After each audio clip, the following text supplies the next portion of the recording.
תגידו שמע ישראל! צעקו חיילי השייטת אל עבר הניצולים שהתחבאו בבונקר, במוצב סופה, לאחר תחילת הטבח הנוראי בעוטף, כדי לזהות שהם יהודים ולא אויב מחופש. שמע ישראל, הם לחשו מפוחדים, רועדים. אנחנו איתכם אחי, אני בא להציל אותך. צעק החייל הגיבור והסתער פנימה.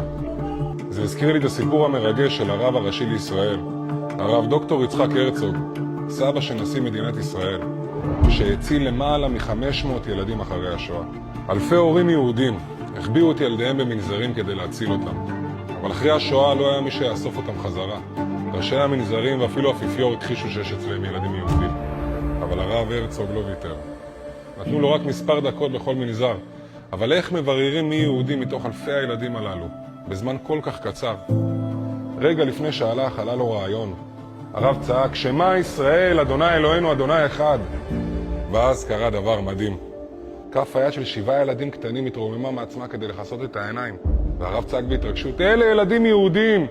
האימהות שלהם לימדו אותם לומר שמע ישראל לפני שהרדימו אותם מדי לילה. שמע ישראל! זעקת הנשמה והלב הכי מזוהה עם כל יהודי משחר ההיסטוריה. גם יהודים שהתרחקו תמיד הכירו את קריאת שמע של העם היהודי. זוהי הצהרת האמונה הבסיסית והפשוטה ביותר, שאומרים לא רק בתפילה בערב ובבוקר ולפני השינה, אלא גם סתם ביום-יום. כמו אמא שאינסטינקטיבית זורקת שמע ישראל כשהילד שלה נופל מהאופניים, רואה כדורגל מושבע שצועק שמע ישראל ועוצם את העיניים כשיש פנדל בגמר ליגת האלופות. לקרוא שמע ישראל זה לא אומר שאתה דתי, זה אומר שאתה יהודי, שאתה חלק, שאתה שייך.